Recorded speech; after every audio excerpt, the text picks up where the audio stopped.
welcome to another ranking video. Today I'm going to be doing a ranking for one of my all-time favorite bands, discography, I guess you could say, all of their albums, and as by the title you could tell, I'm going to be talking about Avenged Sevenfold, rock band, slightly changed over the years from heavy to more pop rock, I guess you could say. Some people don't like Avenged Sevenfold because of that reason, but me personally, I still love them no matter what. So yeah, I thought I'd just do a ranking here because this is a no-brainer for me in particular because, like I said, I'm a huge fan. Me and my best friends are huge fans to the point that we all have matching death bat tattoos, which is funny. But yeah, man, Avenged Sevenfold's very special to me, and I've been a fan for, I think about since 2010. My best friend Rob introduced me to them. So 11 years, yeah, and I've listened to all their stuff. And supposedly they have another album in the works. They don't want to release it until the pandemic's over, and you know what, I don't blame them. But yeah, I have all their stuff on physical here, so I figured I'd just do a ranking, and yeah, let's get into it. I thought I'd just show this for shits and giggles. This is the All Excess documentary that came out, I think, in 2007, but it was before they released the self-titled album. I think, I could be wrong. This is part of when they were on Warner Brothers. Yeah, 2007. I'm just recommending this if you haven't seen it. It's actually a really good documentary before the Rev, sadly passed away in 2009. But yeah, this is there's a lot of funny moments in this, and yeah, it came in a jewel case, which is funny, even though it's a DVD. I've had this for a long time, I just thought I'd show it. Anyways, if you've never seen it, check it out. It might be on YouTube, I don't know. Also, for shits and giggles, I included the Live in the LBC concert, Diamonds in the Rough album thing here, as part of the ranking, because why not? It has some songs on here that are not on any of the other albums, so I guess you could say this is coming in 8th place, technically. So yeah, this album was basically just the concert that they did with, a full set, people filming it and all that stuff in Long Beach County in California. This was in 2007, I believe, right after they released their self-titled album. Again, I'm going to try to find a year. It says 2008 right there, so maybe it was 2008. But I'm highly recommending this as well, if you've never seen it. The actual concert, I've seen the footage of it a million times. It's actually really well shot and everything. I just rewatched it, actually, the other week. But yeah, the first time I ever discovered them, like I said, was my best friend Rob. He showed me when they played Beast and the Harlot, from this concert in particular. He showed me the clip of that, and I was hooked right away. I will never forget seeing that for the first time. And yeah, Beast and the Harlot has a special place for me because of that. But as far as this actual album goes, it's all these songs down here. It's 11 tracks. Now, 2 of these tracks are from, the self-titled album. They're just different versions. Not as good as the regular versions, but still pretty interesting. The best track from this was definitely Crossroads. A lot of people know that one, and they've played that live. And then Walk, actually, is a cover of Pantera, obviously. And I don't think any of these other ones are covers. But no, these other songs, they're okay. But like I said, I have this in last place just because it's not like they were cut for a reason. You know what I mean? Like, these are songs that didn't make the cut on albums, and they're not as good, so that's why. But Crossroads is a very strong song, I think. A lot of these other ones are kind of weak, so yeah. But the Walk cover is pretty cool, I will say. But yeah, I'm just throwing this in for shits and giggles, so that's in last place. Now, I'm sure a lot of people will agree with me on this one. Hail to the King is last place. Maybe they'd even put that above Hail to the King. Yeah, Hail to the King, everybody shits on this one. This was in 2013, and they got a new drummer ever since the Rev, had passed away or whatever. So they had this dude, Aaron. Everybody jokes about Aaron Illajay, if that's how you say his last name. I don't remember. And yeah, M Shadows had long hair, and it was all different. They completely changed up again after Nightmare. But this has some great tracks, though. I will give them credit. Shepherd of Fire is definitely my favorite. Hail to the King's also a good song. This Means War, I should say. Sounds too much like what's the one by Metallica? Sad But True. And then Crimson Day sounds like Nothing Else Matters, which is hilarious. Another Metallica. But yeah, Shepherd of Fire, Hail of the King, This Means War, Heretic is actually kind of underrated if you ask me, and Acid Rain. Those are my favorite ones from this. Planets is a ridiculous song. Me and my friend Rob have a joke about that one. But yeah, this album is, they experimented with different sounds and whatnot and genres, but I don't totally hate it. I can listen to this one. Everybody shits on this one, and yes, I do have it in last place. So that's Hail of the King. Actually, let me start stacking these over here. All right, and then next is going to be their most recent album, The Stage, which, geez, it's already been like 4 years, I think, since this came out. Yeah, this was their 7th album, technically, so 7. Yeah, this one was also very different, very experimental. I only put this one over Hail to the King. I mean, I'm imagining most people, don't love this one, even though I never really saw any super negative reviews about it. But this one also, there's not too many, like, strong tracks. Like, for example, I would say the first 5 songs are, like, really good, actually. And then they all, these are like, I mean, I don't know. I haven't listened to some of these in a while, so I kind of forget. And by the way, guys, I don't know shit about music. Like, I don't play any instruments. I don't know about how you make music. I'm just a total knucklehead. So for anybody that's, like, questioning how I'm judging these, it's just by my listening taste, I guess. I don't know. And lyrics and stuff. I don't know anything about making music, so I'm just a dummy, okay? Forgive me. I don't know anything about it. But The Stage is definitely the best song. It's a long song, too. Paradigm is pretty good. Like I said, Sunny Disposition... Can't even speak. Sunny Disposition, also great, strong track. Goddamn, Creating God. Those are the best ones. But yeah, this one was very experimental and weird. Yeah, I do prefer it over Hail of the King, though. Like, the whole feel of it is cooler, I think. Hail of the King had those strong tracks, but, like, there was a bunch of weird songs thrown in there throughout, so it was like, kind of weird listening experience. This one, from beginning to end, is probably a little smoother, but I don't totally love it. Like I said, that's why it's a little low. But it's not bad by any means, you know what I mean? All right, coming up next now, this might be a little controversial. I'm not sure how people, if they really love this or not. Their original record, Sounding the Seventh Trumpet. I have this a little bit low, maybe, but I don't know. Like I said, do people consider this one of the better ones? I'm not sure. I've never really heard, people's takes on this one that often, because it's more of, this was like before they were signed to Warner Brothers, Hopeless Records. So this and Waking the Fallen were Hopeless Records, which is a smaller label, obviously.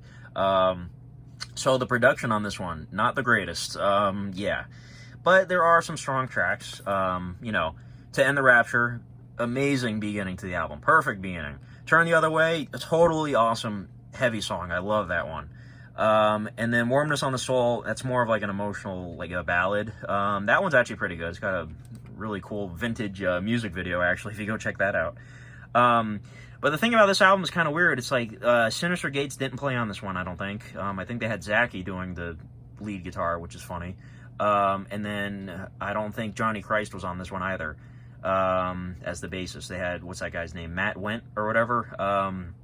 So this one's a little weird, a little funky, but it's still cool as hell. Like, listening to this, it's heavy, like it says actually right here. If you actually see that, heavy effing metal. I love that they put that in there in cursive. And Lips of the Seat, that was the original name for Avenged Sevenfold that they were going to go with. Trivia right there. But yeah, a lot of these songs aren't, like, amazing or anything, but, like, listening to this album, like, the sound of it, it's like, and it's more heavy, obviously, so it's pretty cool listening to this. And M. Shadow's really doing the heavy vocals.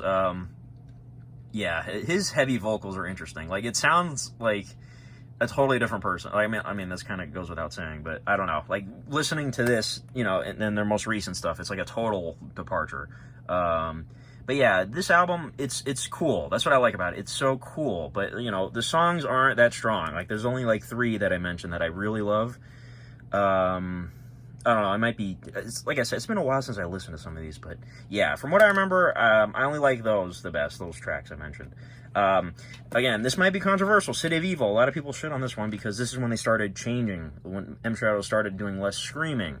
He can still scream. I mean, they decided to just change up their sound. And this is when they went to Warner Brothers, of course, But again, Beast and the Harlot, I got a special place for that song. Burn It Down's pretty good. Backcountry, amazing. Love that song. It's like their take on Fear and Loathing Las Vegas. Seize the Day, another banger. Yeah, a lot of these other songs, kind of weak, though. I'm not big on a lot of the tracks. But those ones I mentioned, I love those. But yeah, again, kind of weak. It's sort of the same thing for me as Hail of the King, sort of, in that, like, I have select tracks that are, like, awesome, and then the rest are kind of, eh.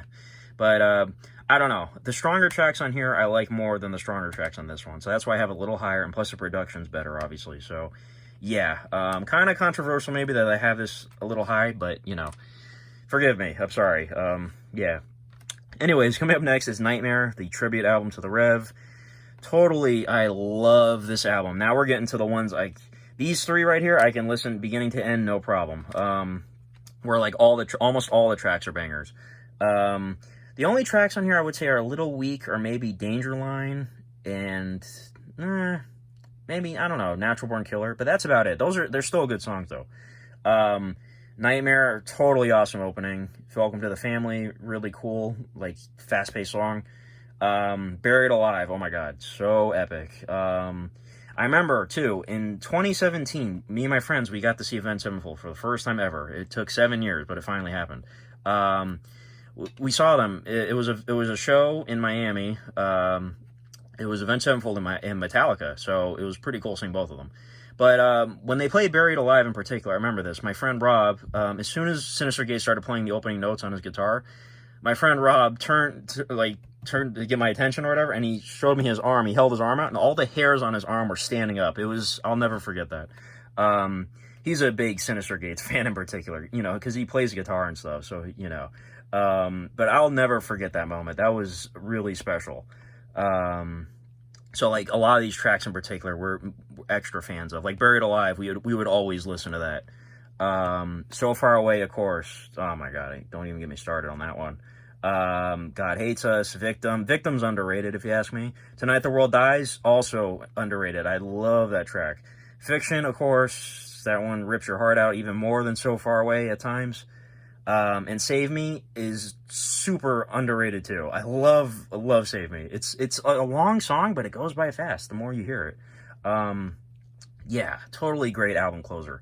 But yeah, Nightmare, man, and obviously for reasons, you know, real life circumstances, that album is very special.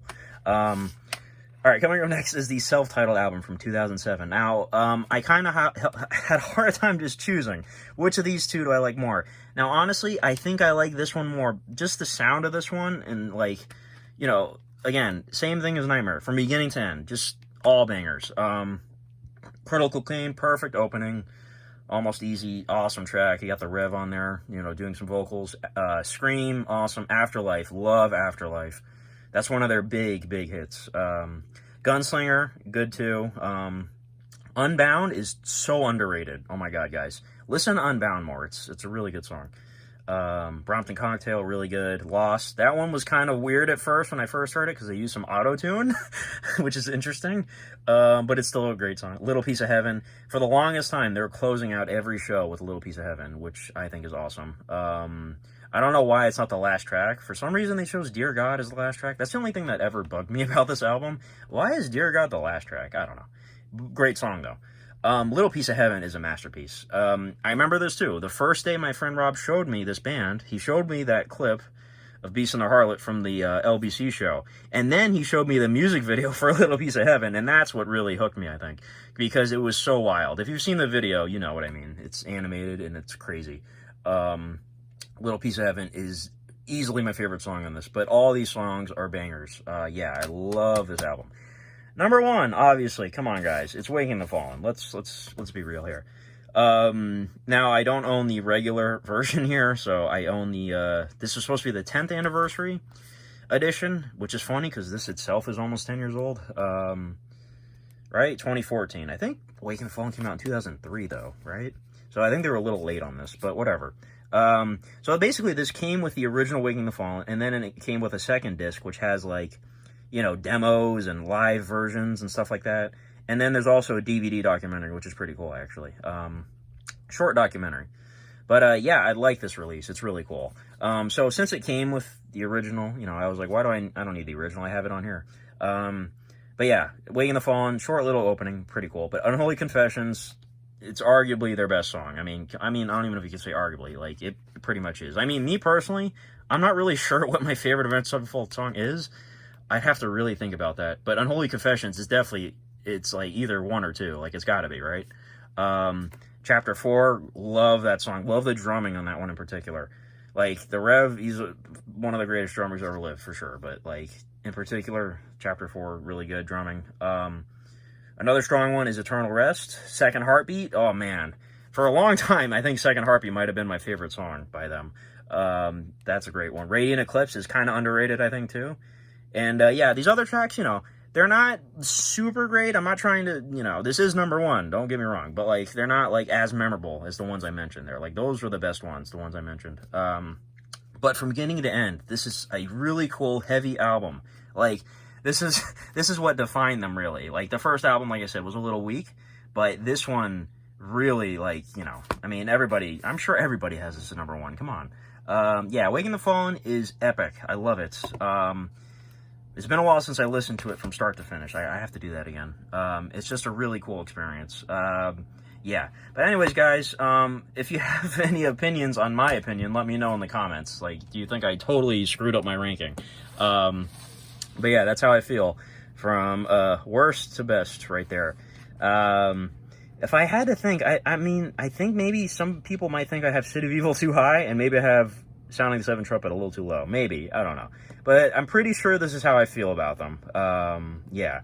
But anyways, guys, let me know your favorite song or album by them and how you rank them, you know? You don't have to include this one, the Diamonds in the Rough. I just threw that in for fun. But, like, this core 7 albums, like, how do you rank those? Let me know in the comments. And if you have any hot takes or whatever.